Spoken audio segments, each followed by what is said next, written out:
ಕಥಾ ಮಾಧ್ಯಮಕ್ಕೆ ಸ್ವಾಗತ. ನಿಯತ್ತು ಏನೆಂದು ತಿಳಿಯಲು ಪರಮಾತ್ಮ ನಾಯಿಯನ್ನು ಸೃಷ್ಟಿಸಿದ. ನಂಬಿಕೆ ದ್ರೋಹ ಏನಂತ ತಿಳಿಯಲು ದೇವರು ಮನುಷ್ಯನನ್ನು ಸೃಷ್ಟಿಸಿದ ಅನ್ನೋ ಮಾತಿದೆ. ನಾವು ಸಾಗುವ ದಾರಿಯಲ್ಲಿ ನಿಯತ್ತಿದ್ರೆ ಅದು ನಮ್ಮನ್ನು ಉನ್ನತ ಸ್ಥಾನಕ್ಕೆ ತಂದು ನಿಲ್ಲಿಸುತ್ತೆ. ನಿಯತ್ತಿನ ಬೆಲೆಯನ್ನು ಬಿಂಬಿಸುವ ಒಂದು ಸುಂದರ ಕಥೆ ಇದು. ವಯಸ್ಸಾದ ವ್ಯಕ್ತಿಯೊಬ್ಬ ರಸ್ತೆಯಲ್ಲಿ ಸಾಗ್ತಾ ಇದ್ದ. ಆ ವ್ಯಕ್ತಿಯ ಬಳಿ ದೊಡ್ಡ ಗಾತ್ರದ 3 ಚೀಲಗಳಿದ್ವು. 3 ಚೀಲಗಳು ತುಂಬಿಕೊಂಡಿದ್ವು. ಈ ವಯಸ್ಸಾದ ವ್ಯಕ್ತಿ ಒಬ್ಬ ಹುಡುಗನನ್ನ ಕರೆದು ನಿಲ್ಲಿಸಿ ಸಹಾಯವನ್ನ ಯಾಚಿಸಿದ. ಮಗನೇ, ನನ್ನ ಬಳಿ ಭಾರವಾದ 3 ಚೀಲಗಳಿವೆ. ಅದರಲ್ಲಿ ಒಂದನ್ನು ಹಿಡಿದುಕೊಂಡು ನನ್ನ ಜೊತೆ ಬರುವೆಯಾ ಎಂದು ವಯಸ್ಸಾದ ವ್ಯಕ್ತಿ ಕೇಳಿದ. ಆ ಹುಡುಗ ಏನನ್ನೂ ಮಾತನಾಡದೆ ಆ ವೃದ್ಧ ವ್ಯಕ್ತಿಯ ಬಳಿ ಇದ್ದ 1 ಚೀಲವನ್ನ ಎತ್ತುಕೊಂಡು ವಯಸ್ಸಾದ ವ್ಯಕ್ತಿಯ ಜೊತೆಯೇ ನಡೆದ.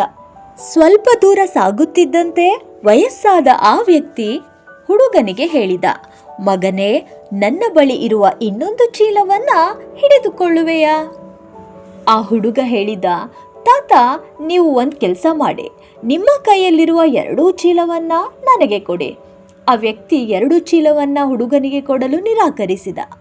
ಹೆದರಬೇಡಿ, ನಿಮ್ಮ ಚೀಲವನ್ನ ಹೊತ್ತುಕೊಂಡು ಓಡಿ ಹೋಗೋದಿಲ್ಲ ಎಂದ ಹುಡುಗ. ಇದನ್ನು ಕೇಳಿ ವಯಸ್ಸಾದ ವ್ಯಕ್ತಿ ತನ್ನ ಬಳಿ ಇರುವ 1 ಚೀಲವನ್ನ ಆ ಹುಡುಗನಿಗೆ ನೀಡಿದ.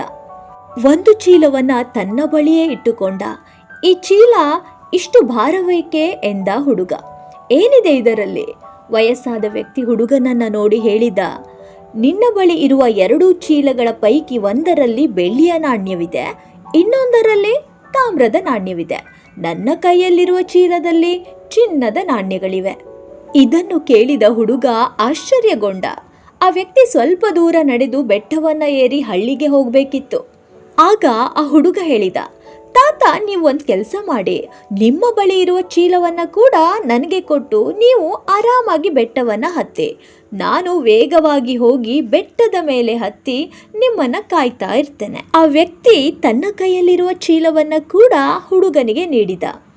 ಹುಡುಗ ವೇಗವಾಗಿ ಬೆಟ್ಟವನ್ನ ಹತ್ತಲು ಪ್ರಾರಂಭಿಸಿದ. ಸ್ವಲ್ಪ ದೂರಕ್ಕೆ ಹೋದಂತೆ ಹಿಂದಿರುಗಿ ನೋಡಿದ. ಆ ವಯಸ್ಸಾದ ವ್ಯಕ್ತಿ ಬಹಳ ದೂರದಲ್ಲಿರೋದನ್ನ ಗಮನಿಸಿದ.